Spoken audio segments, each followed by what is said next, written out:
السعودية ألقت السلطات الأمنية على 6 أشخاص متهمين بقتل رجل الأعمال السعودي أحمد سعيد العمودي البالغ من العمر 57 عاما، وقضى في جريمة مروعة حيث قام الجناه بقتله ووضع جثته في كيس قبل أن يسلبوا 11 مليون ريال.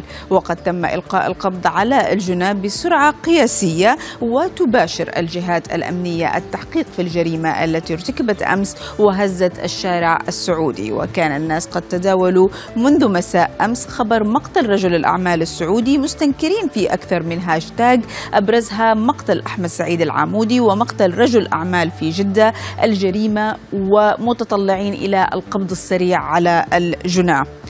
ومن جدة ينضم إلينا مراسل العربية سعود الخلف. أهلا فيك معنا يا سعود، وإذا تطلعنا على آخر المستجدات اللي عندك في هذه القضية. أهلا سارة، كما ذكرت يعني الملابسات القضية يعني متشابكة بشكل كبير، وانتشر من خلال مواقع التواصل الاجتماعي الكثير من الروايات التي تحكي كيف تمت عملية القتل. أقرب هذه القصص هي ما ذكرتي، بأن بعض الجناه من جنسيات مختلفة أغلبها من الأفريقية هم من حاولوا أو سعوا للوصول إلى القتيل أحمد العمودي في منزله وقتله.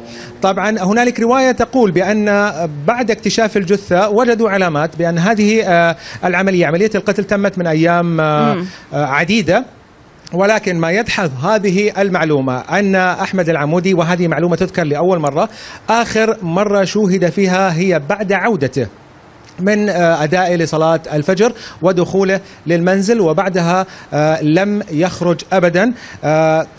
تم اكتشاف عملية القتل.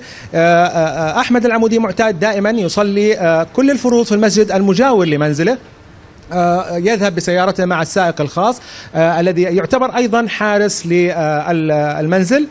لم يخرج أحمد لأداء صلاة الجمعة، فتم إبلاغ ذويه بأن أحمد لم يخرج لصلاة الجمعة. اكتشفت بعد ذلك عملية القتل.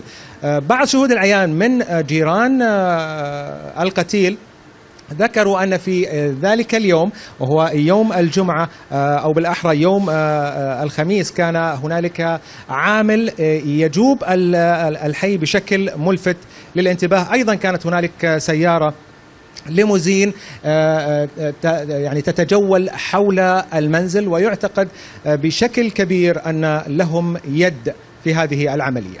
نعم. طب سعود، هل في أي مثلا أخبار أو كلام عن أسباب هذا الموضوع؟ يعني كان في سرقة 11 مليون، هل هذا هو الهدف الأساسي؟ طبعا بالحديث مع مجموعة من الأشخاص، لو كانت العملية هي مسألة سرقة المال فقط، فكان بإمكانهم سرقة المال أثناء خروجه من المنزل، ولكن يبدو أن العملية وراها خيوط متشابكة. وكما ذكرنا في نشرات سابقة أن الجهات الرسمية متحفظة بشكل كبير على المعلومات.